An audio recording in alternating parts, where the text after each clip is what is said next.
All right, cool. Welcome to today's installment of video things. All right, how do I do this? Share screen.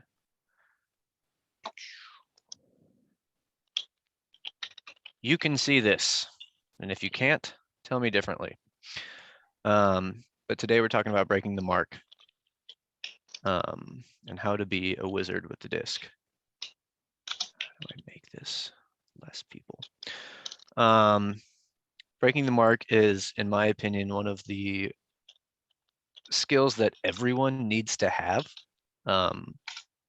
because everyone is going to have the disc in a not opportune place on the field, and you're going to have to break the mark at some point. And if anybody has anything to say during this, chat, send it in the chat or speak up, and we will stop for you. But the basics of breaking the mark, the meat and potatoes, you could say. The what is breaking the mark, throwing a throw against the force being applied to you. So basically, if we are accepting that the force, the mark is forcing you to throw in one direction, breaking the mark is throwing it the other direction. And I'm going through this presentation with the assumption that everyone knows what a mark and what a force is. So if you have questions about those things, this is maybe over your head, but hopefully everyone knows what those are. Everyone needs to be able to throw break throws. Like I said, you're going to find yourself trapped on the sideline or seeing a cut downfield that you want to hit, but maybe can't. So breaking the mark is a helpful thing for everyone. If everyone on the team can break the mark, then you're going to be golden. When earlier in the stall is better, you can throw these throws to space a lot of times because the downfield defense is on the other side. So the whole point is to give your cutters advantage over their defenders. Where anywhere on the field is good, but especially on the sidelines and the goal line. Why? Again, you have open break side cuts, and it makes the defense have to adjust. And we'll look here at one of my favorite throwers to watch, Simon Montague.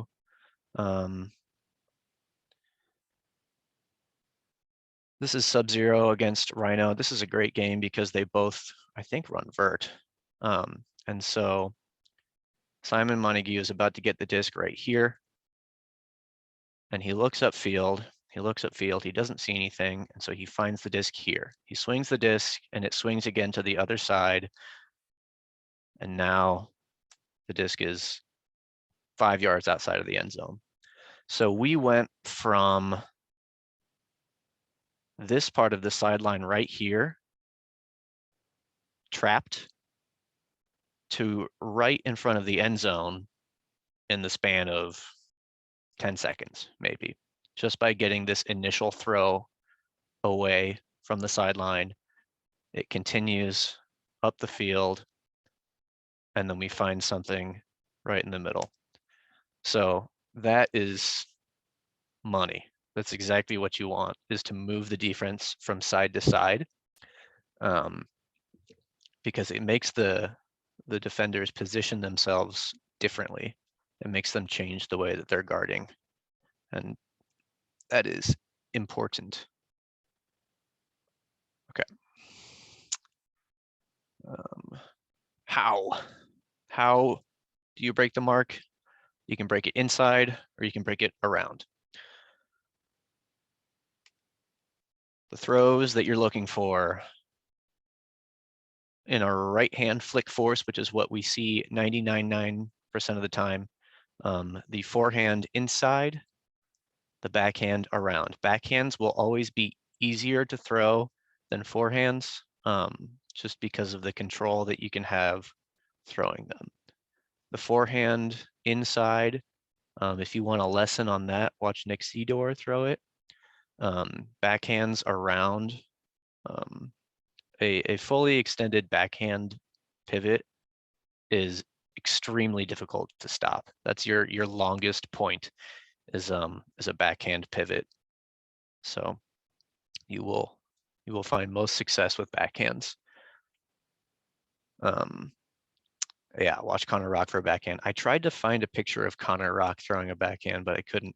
So you've got Scythe Guy, Jared throwing an around flick, and you've got Dom. I don't even know if he's throwing a break here, but he's doing what I'm going to preach later on. He is getting low.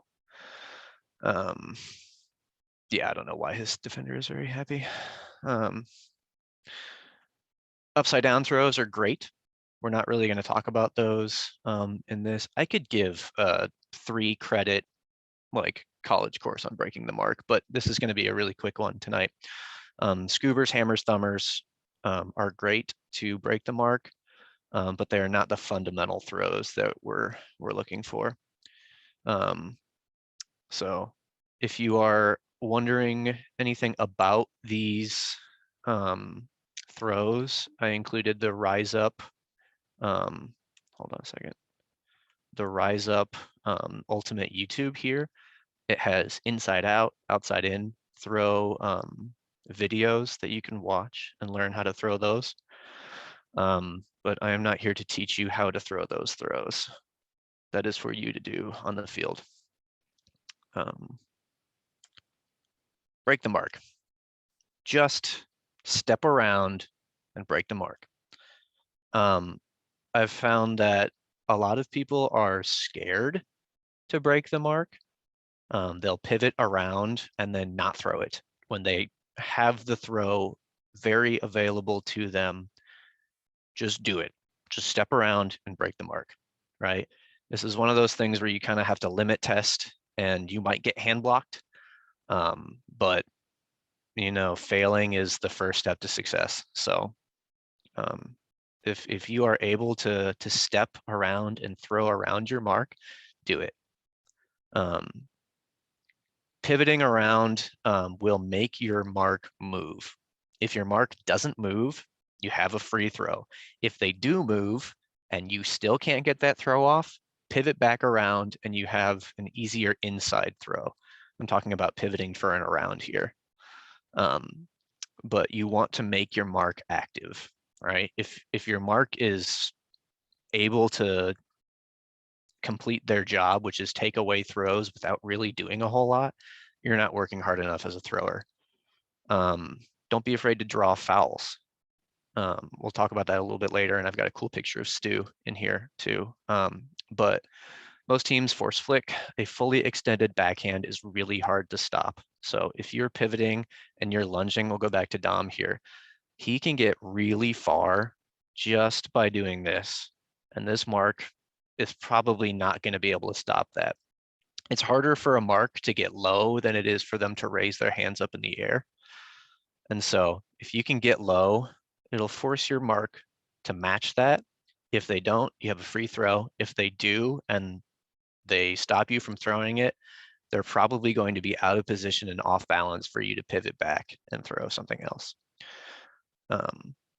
Don't telegraph it.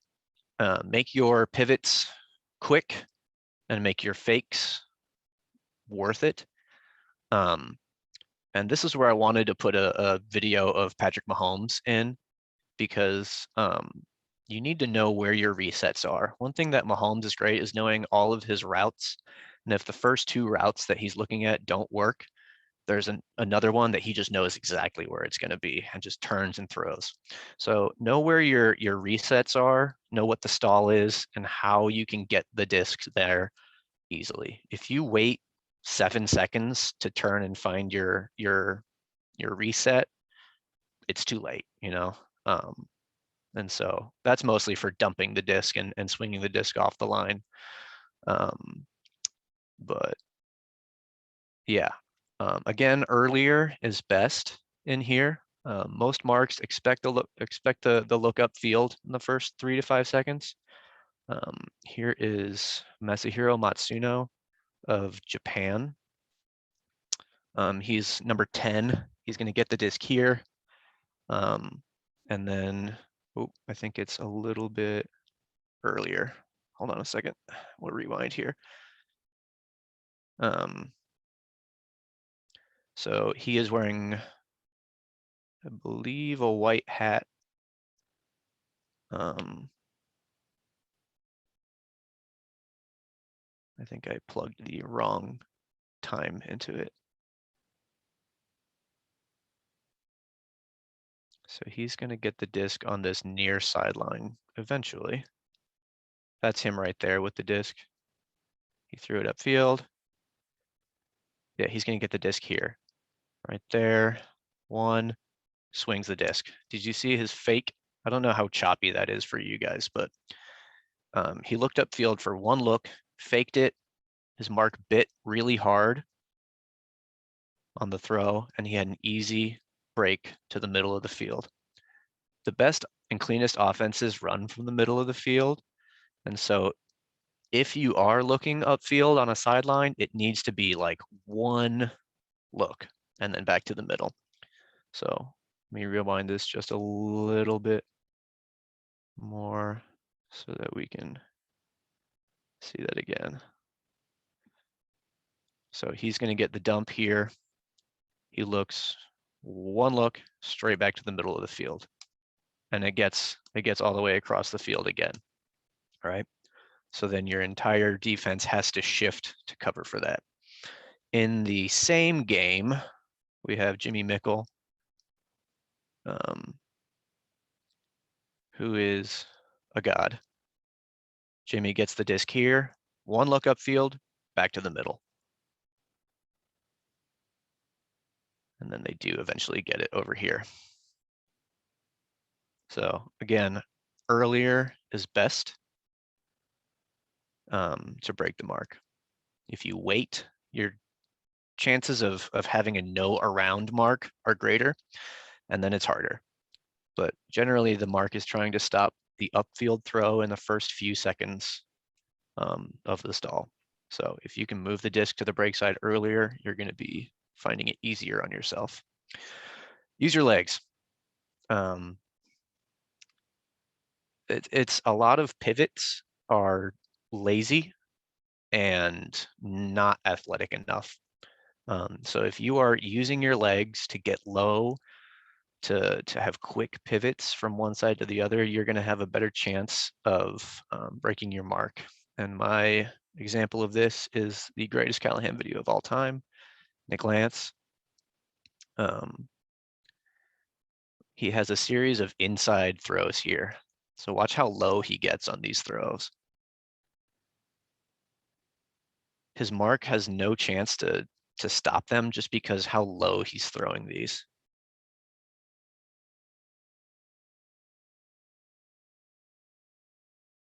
He's throwing these all under this person's arm. Watch those one more time.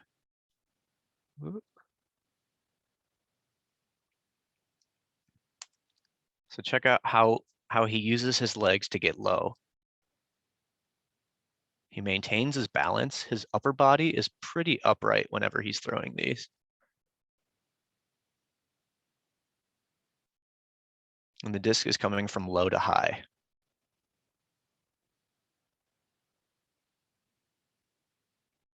Cool. I could use Nick Lance for any and all examples. Yeah, the audio is incredible. It is O Fortuna by Carl Orff. If you're taller than your mark, you are probably longer than your mark also. So use those legs, use the lunges that you're doing in your workouts, and pivot and bend your knees. Don't get stuck though. A lot of times on inside flicks, especially, you'll see people sell out. Like this guy here, his name's Derek Alexander, has one of the nastiest around flicks that you'll ever see. But there's no chance that if this throw doesn't get off, that he's going to be able to get back up and pivot back around, right? So I would call this getting stuck. But he's also like on the ground, so it's kind of wild. Yeah, I don't think he can get up. So I wouldn't do this. This guy is insane. All right, throw to space. Your throw does not have to go straight to your cutter. The shape of your throw should be able to find its way to your cutter, or you should put enough touch or spin on your throw so that your cutter can run onto it. That's the beauty of the break side, is that it's green space. It is wide open. And so your cutter should be able to adjust to the throw. You have to see the future, right? You have to see where your cutter is going and put the disc somewhere where they can get to it. Throwing someone open, I know we've done a little bit of this in the past. It's really hard, but it can be done. Meaning, if you and your cutter are on the same page and you can just float something up to the break side that they go get, awesome. Takes a lot of chemistry though. Use the open green space. So here is another Sub-Zero point that we'll watch. Different game, same tournament though. This is 2014 Nationals. We are going to watch Simon Montague throw this throw up into space. We'll watch that one more time. I love Simon Montague. You'll find that out a lot more during this video, but he gets this throw. The cutter that he is throwing to is nowhere, anywhere in this space, but he knows that he can put this throw up and just let his cutter run onto it because this is the side that your cutter has the advantage, the break side, right? He's taller than his mark, so he's just gonna float one over it and let his cutter run onto it. Pops it up, easy for the cutter, right? There's another one that happens later on in this point that we'll watch. I think maybe Grant Lindsley throws it. This Sub-Zero team had lots of really good throwers though.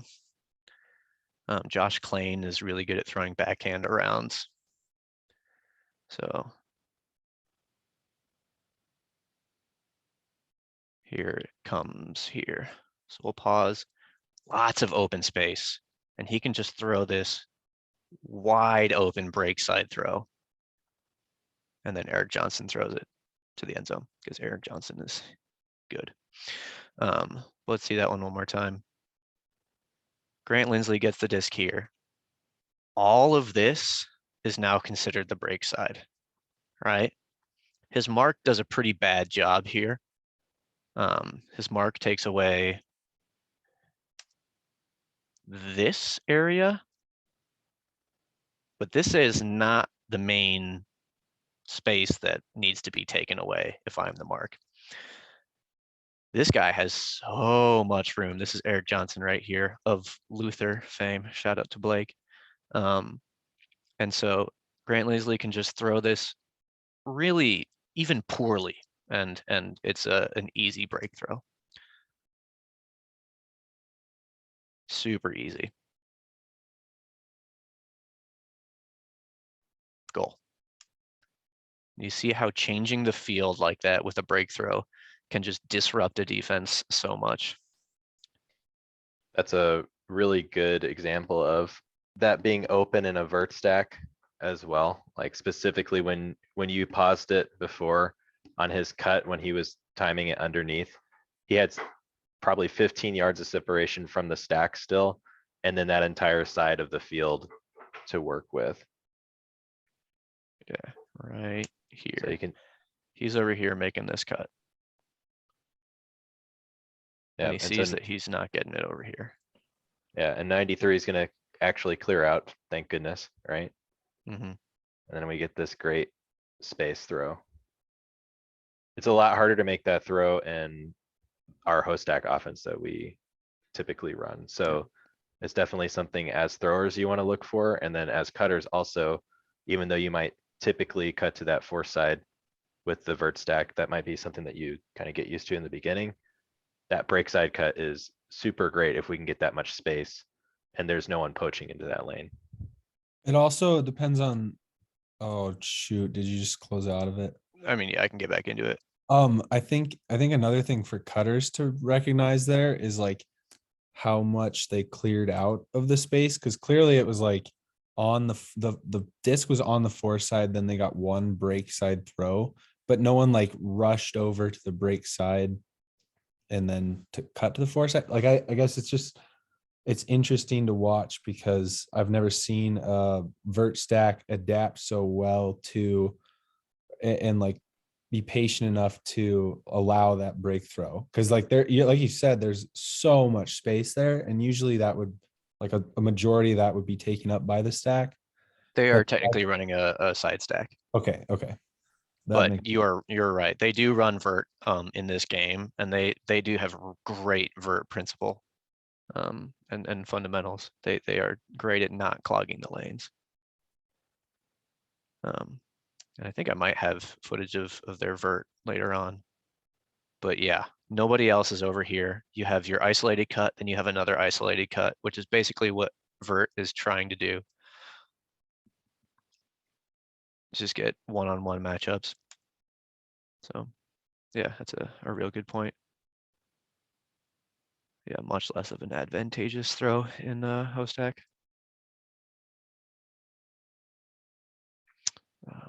Okay, YouTube, please.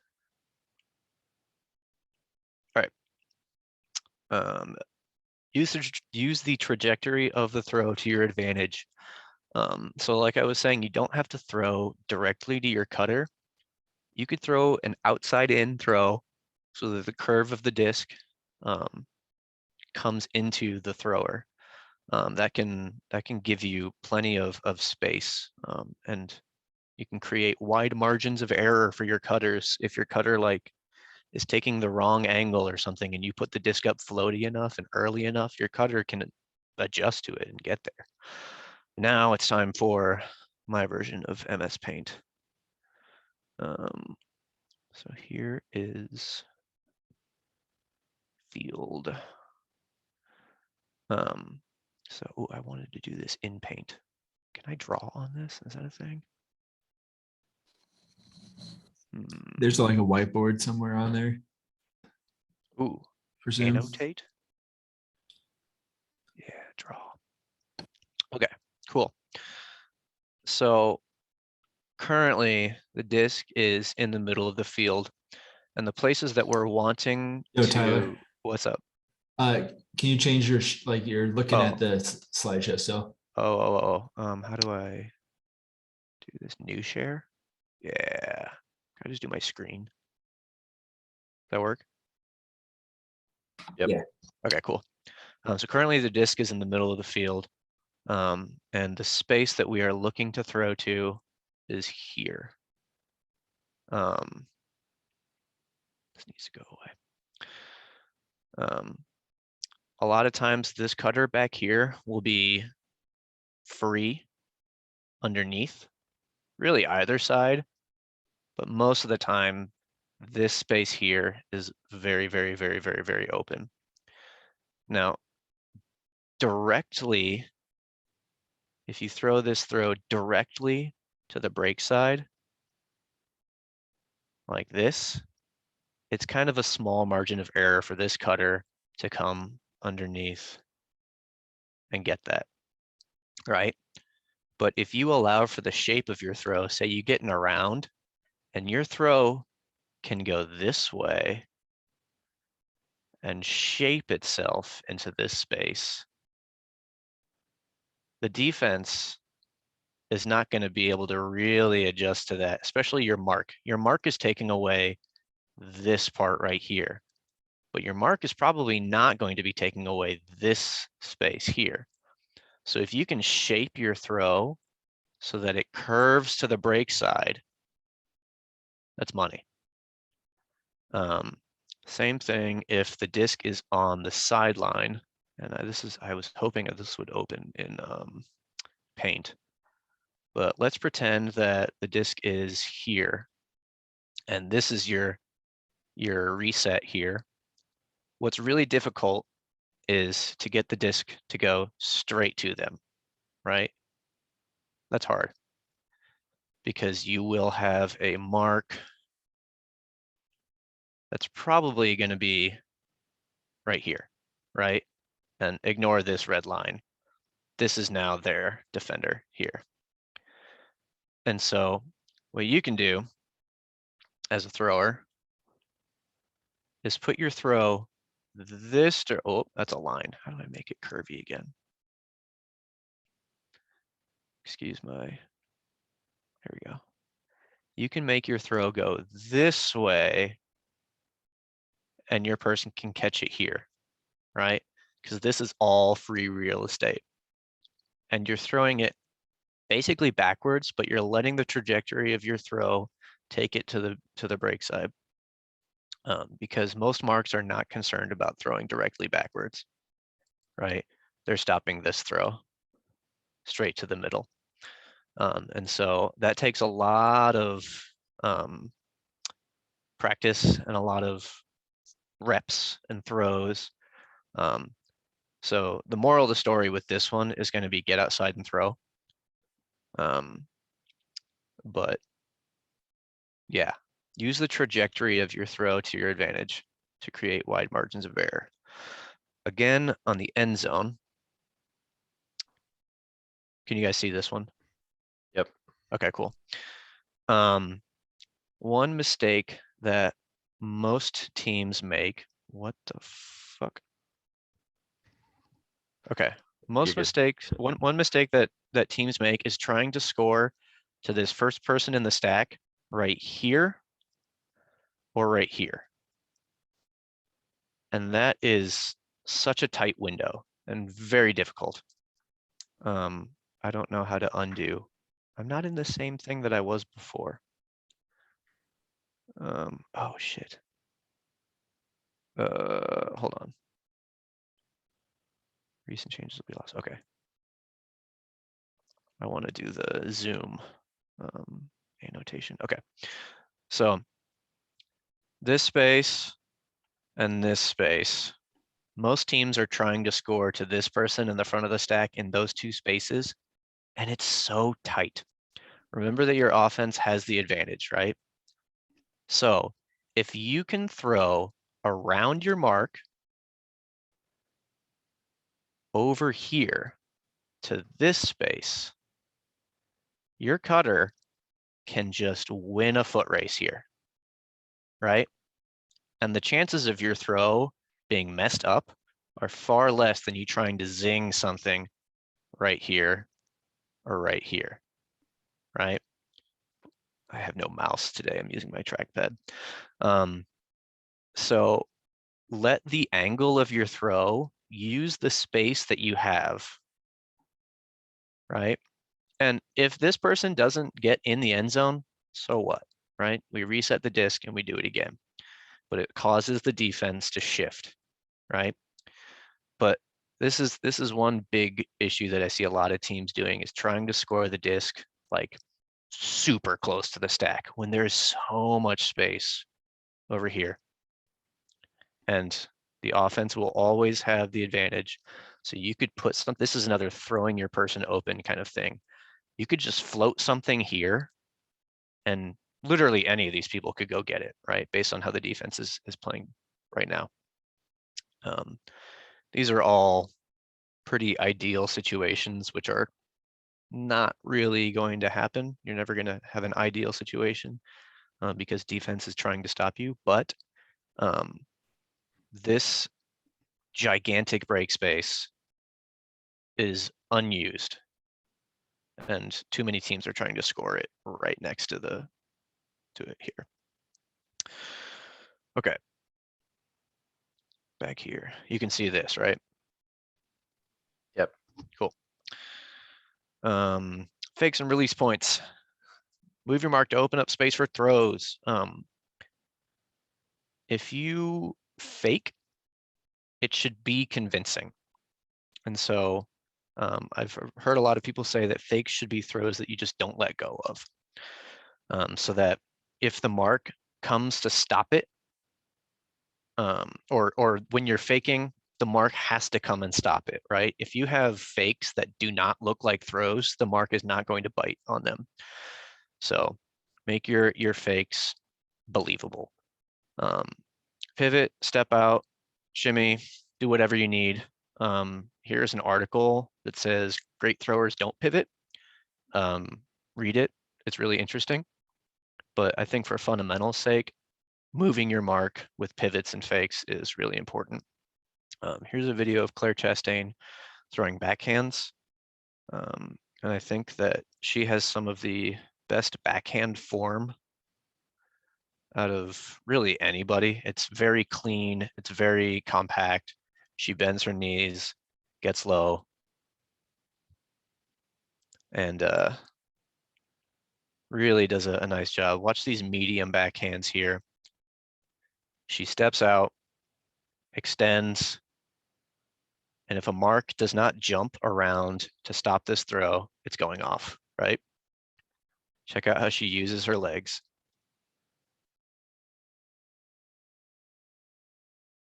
That's what you're looking for with a backhand.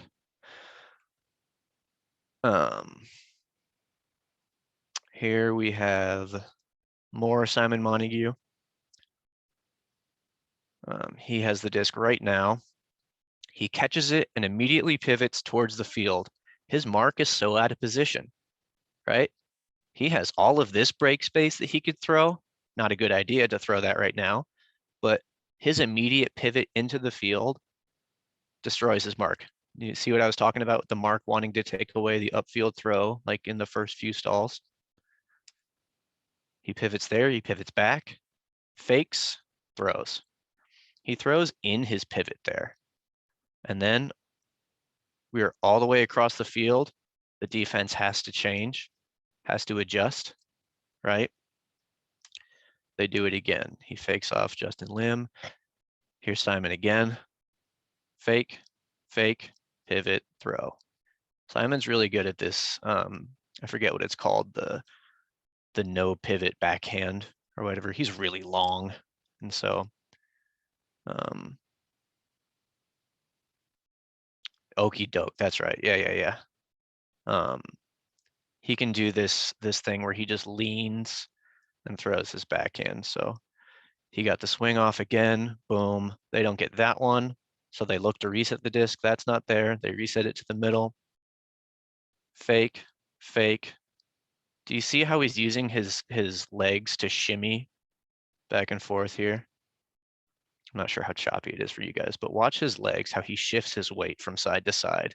And just by doing that, it forces his mark to respect it because he is incredible at breaking the mark. He's also like 6'3" or 4, so that helps too. Here is another break. They find their way to the other side. Back to the middle. This is Matsuno again. Finding the middle. Right. The Japanese are incredible pivoters. So if you're looking for someone to model pivoting and faking, watch Japanese Ultimate. It's a very distinct and unique style. Pretty unique to Japan, I would say.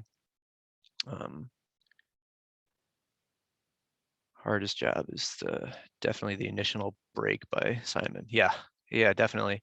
That's where the disc came to a stop and Simon had to get it back to the middle. So here's some more shoulder shimmies by Jimmy Mickle. Another Callahan video. Hold on, let me rewind this.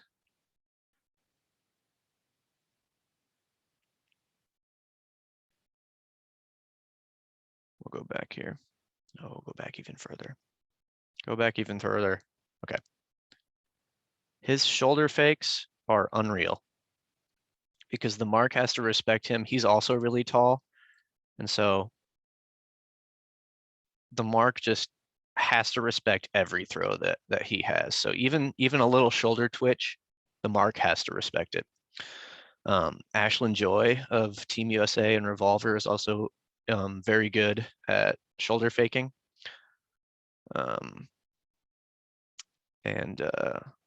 Yeah, varying the height of your release point and the length of your release point. If you're releasing very far away from your body, your mark has to get there, right? If you're releasing high, if you're releasing low, your mark is having a hard time of figuring out what you want to do. So here is a video of Brett Matsuka, who's about as tall and probably weighs as much as I do. Just absolutely shredding teams. Now, this is pretty shit defense, so take it with a grain of salt. But his fakes come at really interesting release points or parts of his body.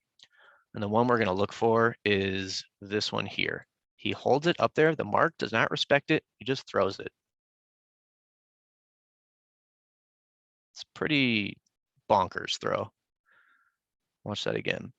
Oh, didn't go back far enough. We'll go back further. Look at where the disc is. He can throw that, and they're not respecting it. And so he's just going to do it. And it doesn't even have to be that amazing of a throw because the offense has the advantage over here, right? So he just throws it and it works. It also helps if the defense is terrible.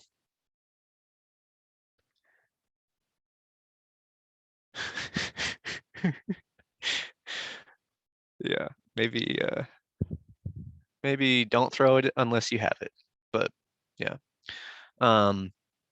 People that are amazing at breaking the mark. Brett Matsuka, Simon Montague, Dylan Freechild, they have really good release points. Here's a picture of Chaz from 2013. High release backhand. He's up on his toes. So he's changing his angle. He's forcing his mark to change to meet him, and they can't. And so number 7 here is blocking what is a really nice break side throw. Inside throws. Here you go, Sean. Shout out. Sean with the picture perfect inside out backhand right here. Yo. Inside throws are very tight and they have to cross the downfield defender. So they're kind of risky, but these are your basic inside throws. So most of the time you're going to see a backhand force. Excuse me, a right hand force. No, what am I talking about? Inside flick. Oh, these are wrong. Right? Yeah, I think I mixed these up. Inside backhand is on a backhand force. Inside flick is on a flick force. Yeah, I fucked these up. Inside backhand, get low, step past your mark, and throw in front of them. Sean's doing that right here. This guy has no chance of beating this because Sean just got further than him, right? Sean's really balanced here. And he's bending his knees, right? His trajectory is low to high. And it's got that inside out edge. Controlled air bounce, okay. Not safe for work, don't do it. Not advised. Inside out flicks, they are usually really fast and hard to put touch on. High release flicks can help that. Like we saw Simon throw in that very first video that we watched. You still want to get low, but don't get stuck, like we talked about. Sometimes it's easy to get stuck in a forehand pivot. And if you ever want to know how to throw an inside flick, just watch Nick Sedor. Around throws. Wonder if I got this one right. Here's Stu Buck throwing in a very contested around throw, but this guy is not going to reach the disc. Stu is just going to throw this past his body. Around throws are generally what the defense is trying to take away. They are more often going to take away the around rather than the inside. Again, it's easier to throw these earlier in the stall, and you can throw it early in the cut. You can throw these, let them float, and your cutter will run onto them. Again, a fully extended backhand is really difficult to stop. The mark will have to jump the furthest to stop your fully extended backhand. Um, it helps if you get low. If you're long, you might not have to, but bending your knees again is a good idea. The high release backhand around is a trap. People will block you almost every time. It is the laziest break throw. And so if you are learning how to break the mark around with a backhand, I would suggest getting low and doing it. Like throwing a flick around takes less windup than a backhand, so it can be faster, but it's a more difficult step out because you're not really in this lunge stance. It's a little bit less natural. And notice if this guy fouls Stu, it's going to be an and one. Stu's going to get the throw off. It might work, it might not. But if it doesn't work, it's just going to come back and this guy just fouled Stu. So whatever, it doesn't really matter. The pitfalls, these things you don't want to do, forcing things into tight spaces, especially inside throws, can be, like I said, they have to cross over the defender. It's difficult. Here is that same video that we watched earlier. Simon gets the disc, pivot, pivot, shimmy, breaks the mark, another break. This guy doesn't like what he sees upfield. Centers the disc back to Simon. Simon turns, shimmies, shimmies, breaks. This guy throws an inside flick. Terrible, right? Tries to force it, does not work. Similar situation. We go back to a video that we watched already. This is the one where Simon Montague broke it off the line here. He gets the disc. This is the first video that we watched. He swings it off the line here. There's that high Hey, release. Tyler? Yeah. Can you actually go back to that real quick when he has the disc on the sideline? Yep. Especially if you're new, if you want to let it go just a little bit further right before he throws. So right here, what Simon is doing is he's squaring up to the middle of the field because he's trapped on the sideline. Like all your break throws are going to be way easier if you just literally change how you're looking at the field, because you just turn that mark into a straight up mark basically. So this is now your 3-man mark drill basically, right? Instead of it being something where you're sealed off completely. If you're learning how to do this, if you're uncomfortable with the disc in your hands and breaking the mark, this is the number one thing I would say, like, make sure that you are doing this while you're trying to learn how to throw those in game, turn into Yep. the field. And so Sorry. this mark is extremely no around, right? He's giving away all of this because he knows that Simon has a monster around backhand. So what Simon does is he says, okay, I'm just going to throw a high release flick over your shoulder to this space right here, right? Swing, swing, swing. We get the disc there. Then we center the disc back to EJ of Luther fame. And what does he do? He throws an inside flick straight to the defense. Tries to force it, right? So the pitfalls, forcing throws that do not need to be forced. Most of them are going to be inside. Do not pivot lazily or idle stance, right? That's why I put this Street Fighter or whatever this is here. Everybody has an idle stance. Is yours helpful, right? I don't know if you all know Dom Antonelli, but he used to do this thing where he would flip the disc with his hands when he was not throwing the disc, and it just really did not help him, right? So next time you're playing in a game and you get the disc, think about how you're standing when you're surveying the field, right? Are you able to transition your grips quick? Are you able to pivot quickly? Are you balanced, right? Think about your idle stance. Again, quick athletic pivots, bend your knees, you sons of bitches. Move your mark side to side as well as up and down, right? So that's what I was talking about, varying your release points. Your mark cannot cover every single throw.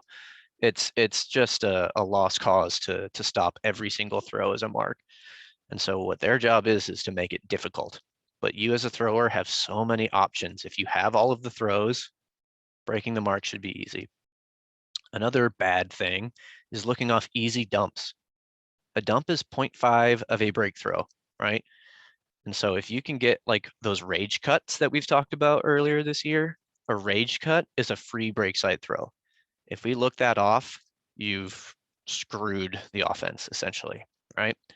Dumps, there is so much honor and glory and dignity in throwing a dump.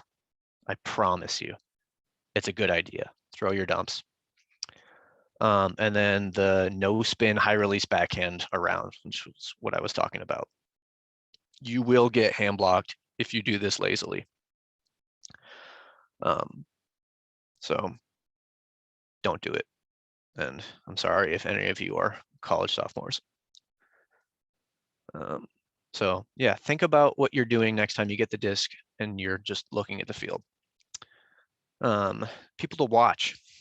Tall people, Simon Montague, we watched him a bunch tonight. Jimmy Mickle, also long, really good at shimmying and shoulder fakes and using his length. And if you've never seen Tim Horty play Ultimate, watch Tim Horty play Ultimate. The man will just do whatever he wants. Short people, Brett Matsuka, we saw a video of him. He has incredibly varying release points. Bob Liu used to play for Chicago Machine, played for Ring of Fire for a year. I think he played for Polar Bears before that, but has extremely low pivots. That's what short people have over everyone else, is they can get to the ground a lot easier.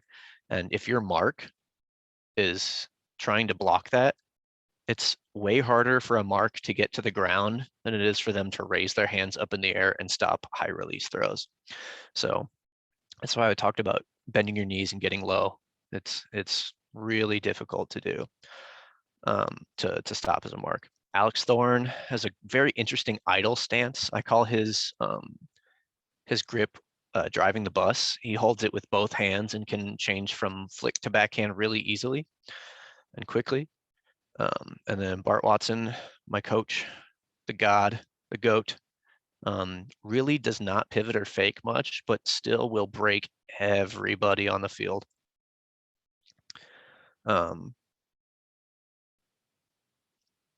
Let's see.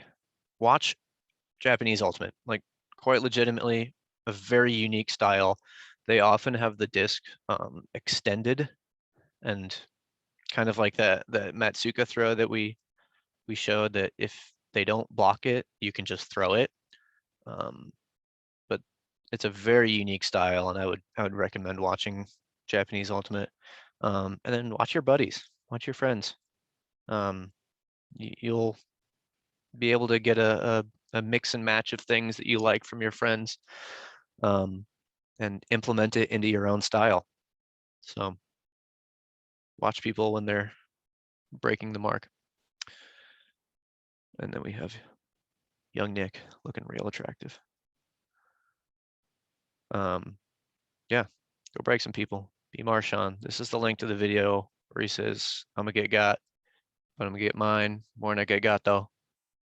You're gonna get hand blocked, but like I said, failing is the first step to success. So get out there and try this stuff, go to pickup, go to mini. I'm throwing dumb stuff at mini, and it's cool. I'm in the lab, I'm trying stuff out.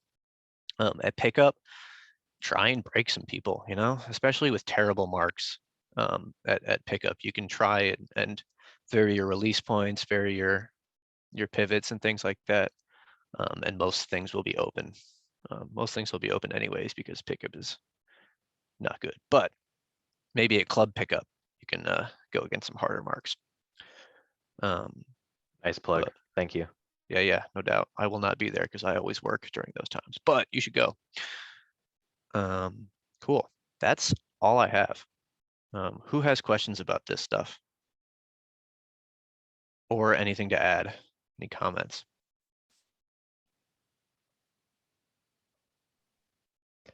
I did want to say one thing for anyone who's playing a league, so I know Travis and some people have signed up for Luda for spring. If you're going out to club pickup on Thursdays, minis, mini on Sundays, anything where you are going to be playing against an actual mark. One thing that I think will be incredibly helpful for everyone to pick up as soon as possible is an around backhand. So out of the things that, you know, we're talking about with breaking the mark, that around, I think is super valuable for what we're trying to do this year. And it's something that we had correctly identified from last year's team as being an area of opportunity for us to grow in. We have some people who are pretty good at it and don't do it all the time. And then we have some people that probably just need to get a little bit better at it. And so whichever one you are, just work on it. And the best thing that's going to help is just actually doing it. So in game situation, throw the backhand, like make yourself make those throws instead of waiting for that easy open side flick.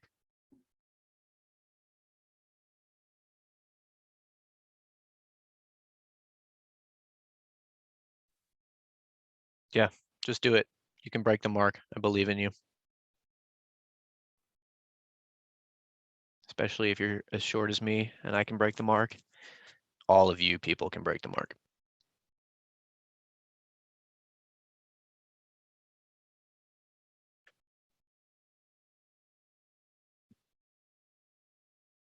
Cool. So I will say, Tyler will have the presentation available to everyone, so you can jump into these videos. If it was at all choppy for you, then you can kind of see exactly what he was trying to point out in those videos along with the presentation. We'll have the recording of this session up relatively quickly, probably by the end of the night. And then if you have questions on anything, definitely reach out to Tyler or really to anyone that's on the team that you see do this all the time, right? We all want to help each other get better. So we're happy to help with anything that if you're looking to get better at something, let us know. Yeah, this is one of those things that you might just have to get out and do. It's not so easy to study film to learn how to break the mark. You just have to go out and do it and try stuff. So yeah, I'm here to answer any questions for anybody has at any time. So reach out. Thanks, Tyler. Yeah.